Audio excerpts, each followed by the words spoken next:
Bonjour et bienvenue dans ce nouvel épisode de la saga de l'été de Je compte jusqu'à toi, le voyage de Lilou.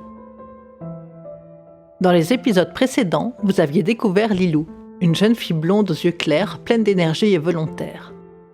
Vous l'aviez suivie dans son périple au travers une porte magique apparue dans sa cave, marché avec elle dans un réseau de grottes souterraines et tremblé avec elle quand sa frêle embarcation avait traversé des rapides turbulents avant de se retrouver coincée au milieu d'un lac. Ensuite, vous aviez retenu votre respiration avec elle pendant sa longue descente jusqu'au fond de l'eau, découvert avec stupeur la faune et la flore locales avant de partir à la découverte de ce monde. Vous aviez poussé les portes d'un château blanc et immense sans avoir vu âme qui vive, où, d'après les horloges, le temps ne s'écoule pas, mais où tout, depuis la cuisine jusqu'aux vêtements, était au goût et à la taille de Lilou. Vous l'aviez laissé s'endormir dans un grand lit avec Barbotte, son poisson-chat serré dans ses bras, et le cœur lourd d'être si seule et loin de chez elle. Place maintenant à ce 4e épisode et à la suite des aventures de Lilou. Lilou dort profondément. Ses joues sont sèches, sa respiration régulière et un petit sourire étire ses lèvres. Coincé entre ses bras, serré dans un gros câlin, Barbotte le poisson-chat essaye de retourner à son panier. Impossible. Lilou le serre tellement fort qu'il ne sait pas bouger d'un poil. Il gigote dans tous les sens, pousse, tire, rien à faire. Il est bloqué. Un profond soupir sort d'entre ses moustaches. Il s'installe du mieux qu'il peut entre les bras de la petite fille et s'endort à son tour. La nuit se passe tranquille. Le lendemain, une bonne odeur de chocolat chaud arrive aux narines de Lilou. Vite, vite, elle saute du lit, enfile des pantoufles Evoli, une robe de chambre Pikachu, et la voilà qui dévale en courant les escaliers vers la salle à manger. Toujours sans avoir croisé personne en route. Mais sur la table, à nouveau, de quoi faire un bon petit déjeuner. Céréales, pain, confiture, chocolat, fruits, gaufres. Et bien sûr, des croquettes et une gamelle d'eau pour Barbotte. Elle dévore de bon cœur. Un bol de céréales, quelques fraises, et remonte dans la chambre pour s'habiller. Elle farfouille dans le coffre à vêtements. Une pile de robes, de pantalons et de jupes, en équilibre instable, grandit sur sa couette. Elle choisit finalement une jolie robe bleue et verte avec des sirènes dessus, et la met. La taille est parfaite. Même que la robe tourne. Et ça, pour Lilou, c'est très important. À côté du lit, 2 paires de chaussures, des baskets et des sandales. Les 2 sont à la bonne taille. Elle prend les baskets. Barbotte miaule son approbation et il quitte la chambre. Lilou court dans l'escalier, traverse des couloirs, des escaliers, encore d'autres couloirs. Guidée par le poisson-chat, elle arrive enfin tout essoufflée dans le jardin. Un énorme jardin. Même en grimpant dans un arbre, impossible d'en voir le fond. À perte de vue, elle voit des buissons de roses, de buis, d'algues de toutes les couleurs. Les fleurs mauves des glycines se balancent doucement dans le courant. Un peu plus loin, un jardin japonais au gravier parfaitement placé fait face à une fontaine en plein milieu d'une pelouse.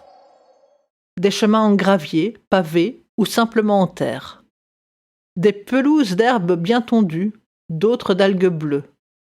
Et encore plein de plantes et de fleurs dont Lilou ignore le nom. Mais aussi un énorme verger, avec des pommiers, des cerisiers et d'autres fruits aux formes et couleurs étranges. Tous les arbres sont en fleurs. Et en plein milieu de cet immense jardin, une plaine de jeux. Des balançoires, plusieurs toboggans et tourniquets.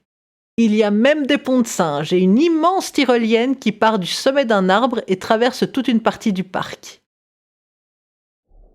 Dans le ciel, en plus des animaux habituels, poissons, chats et autres méduses, passent aussi des raies, majestueuses et de toutes les tailles. Lilou s'assied dans la grande balançoire, celle toute ronde où elle peut se coucher avec Barbotte, et elle s'élance. Elle rit, elle joue, elle court dans le jardin, cueille des fruits, chante. Avec Barbotte, il s'amuse beaucoup. La lumière baisse lentement. Fatiguée, elle rentre au château. Une bonne odeur l'accueille dans le couloir. Il n'y a personne, mais sur la table de la salle à manger, le repas est servi. Saucisses, purée, compote, avec du ketchup. Et pour le dessert, des fruits. Bien sûr, pour Barbotte, il y a aussi un énorme poisson, des croquettes et de l'eau. Il se jette sur leur assiette, dévore tout ce qu'il y a dedans. Lilou lèche même la sienne. Quand il retourne dans la chambre, un bain bien chaud les attend, avec beaucoup de mousse et des serviettes toutes douces. Lilou se jette dans l'eau. Elle éclabousse Barbotte qui proteste. Oh, c'est vraiment trop chouette ici. Je pourrais bien y rester toute ma vie. En plus, j'adore ce qu'on mange. C'est encore meilleur que ce que maman prépare. Ce soir-là, Barbotte dort dans son panier et Lilou a le sourire en s'endormant. Le lendemain matin, même rituel. Petit déjeuner, choix des vêtements, promenade et jeux dans le parc. À chaque fois qu'ils retournent au château, un bon repas les attend. Et tous les matins, il y a des vêtements propres au pied de son lit. Et tous les soirs, un bon bain chaud plein de mousse.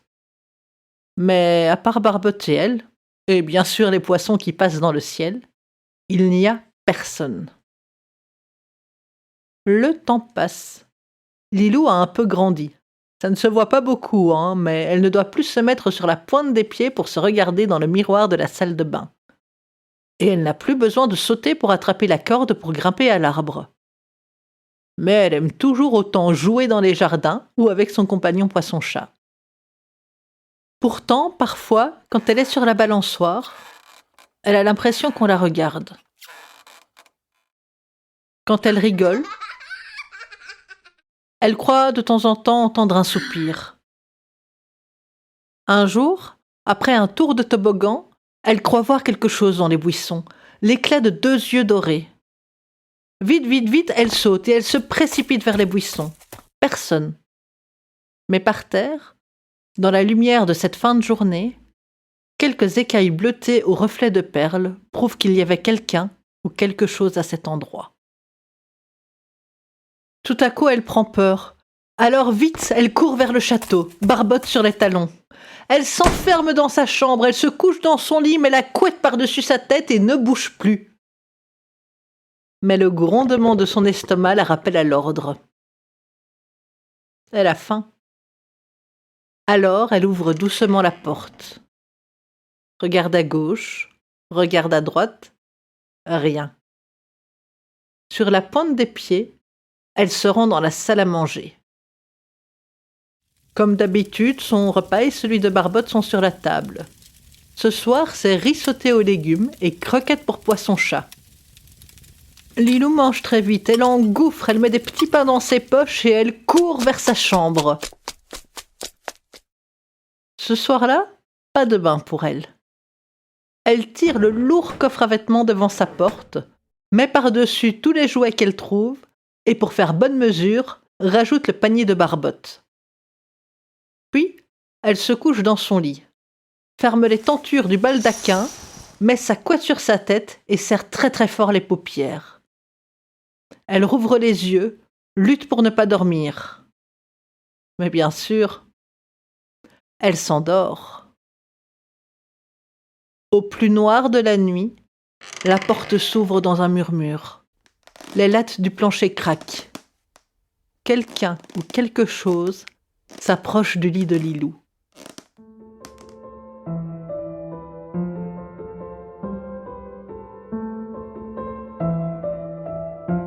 Si vous avez aimé cette histoire, n'hésitez pas à vous abonner au podcast Je compte jusqu'à toi, à me retrouver sur Twitter, @leliconte, ou sur mon site lendewell.com/histoire, avec un S au bout. N'hésitez pas non plus à commenter et à partager. Merci beaucoup et à la prochaine!